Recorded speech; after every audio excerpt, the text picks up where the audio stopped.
안녕하세요. 본마인드의 정윤주입니다. 오늘은 고령의 불면증 환자에게 수면제 단약이 갖는 의미에 대해 이야기를 해보려고 해요. 간혹 고령인 부모님을 대신해 상담을 받는 분들이 계세요. 부모님으로 하여금 어떻게 수면제를 끊게 할 수 있을지, 혹은 수면제 단약 후 힘들어진 수면과 일상생활에 대해 문의를 하세요. 얼마 전에는 불면증으로 1년간 복용하던 수면제를 끊은 분과 상담을 했어요. 수면제를 끊은 사람은 당사자가 아닌 70을 넘긴 부모님이었어요.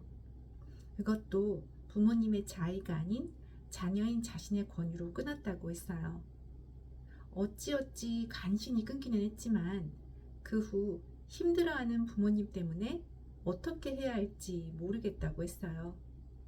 자신과 다른 형제가 번갈아 가며 부모님 댁에 가서 살림은 물론 함께 산책 및 운동을 하고 최대한 수면 위생을 준수하며 지내는데 무기력과 불안, 불면으로 6개월째 힘들어하는 부모님을 보면서 잘하고 있는 게 맞는지 의문이 든다고 했어요. 그리고 솔직히 자신도 너무 지쳤다고 덧붙였어요. 왜 수면제를 끊게 했는지 여쭤봤더니 수면제를 복용한 후 잠은 잘 주무시게 되었지만 오전 내내 몽롱한 모습으로 지내는 것이 걱정스러워서 몇 차례 약을 바꿨다고 했어요. 약을 바꿨더니 아예 잠을 주무시지 못하거나 두통이 생겨서 결국 병원에 만류에도 불구하고 끊게 했다고 이야기를 했어요.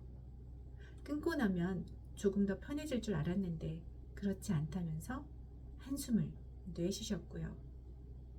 그러면서도 다시 약을 드시게 하고 싶지는 않아서 고민이라고 하셨어요. 고령의 불면증 환자에게 수면제 단약은 큰 의미가 없어요.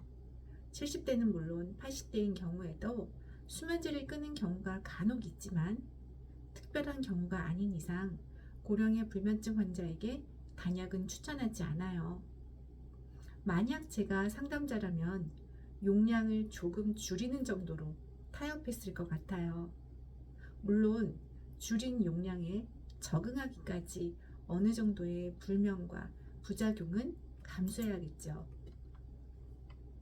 7, 80대는 자신의 의지와 동기보다는 자녀의 뜻대로 단약하는 경우가 대부분이에요. 아니면 약으로 인한 이상 반응과 부작용 때문에 어쩔 수 없이 하게 돼요. 이런 경우 몸과 마음의 체력이 뒷받침되지 않아서 본인은 물론 가족들의 고통이 심화돼요. 단약 외에 돌봄 및 강병 수준의 도움이 필요할 수도 있어요. 또한 본인의 선택이 아니라는 생각에 의지와 실행력이 반감되고 그동안 살아온 관성에 따라 움직이기 쉬워요. 노화와 연령에 따른 부작용과 더딘 속도 역시 장애물이 돼요.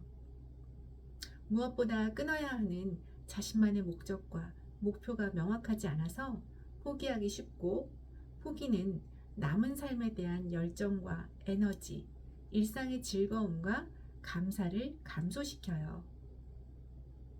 고령의 불면증 환자인 경우 특별한 이유가 있지 않는 이상 수면제를 끊는 것은 권하지 않아요.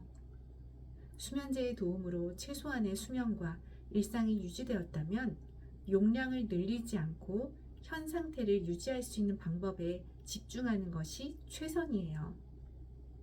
새로운 어려움과 고통, 본인뿐만 아니라 가족까지 힘들게 하는 단약을 무리해서 할 필요가 있을까요? 자녀의 욕심으로 부모님을 고통스럽게 하고 있는 것은 아닌지 곰곰이 생각해 보세요. 단약은 목적과 목표가 명확하고 일정 수준 이상의 몸과 마음을 체력을 갖췄을 때 단약을 위한 활동, 예를 들면 수면 위생 준수, 규칙적인 생활, 운동, 건강한 식습관, 기도, 명상, 감정일기 작성 같은 마음 챙김, 이런 것들을 스스로 할 수 있을 때 가능해요. 수면제 복용이 여러 부작용과 각종 질환을 증가시키고 위험도를 높일 수 있지만 부모님이 여태까지 수면제의 도움을 받아 최소한의 일상을 영위했다면 굳이 수면제를 끊을 필요는 없어요. 마지막으로 제가 받은 질문이에요. 만약 코치님 부모님이 수면제를 오래 복용하셨어도 드시게 할 건가요? 네, 실제로 저희 아버지는 오래전부터 수면제를 복용하시지만 끊을 의지가 전혀 없기 때문에 단약을 권한 적이 없어요. 대신 위험성은 알려드리고 있어요. 단약은 어느 누구도 대신할 수 없어요. 내가 할 수 있는 것과 할 수 없는 것을 명확히 구분해야 해요. 욕심은 어떤 모습으로 또 화를 부릅니다. 이번 영상이 도움이 되셨다면 구독과 좋아요, 알림 설정 부탁드리고요. 다음 영상에서 뵙도록 할게요. 감사합니다.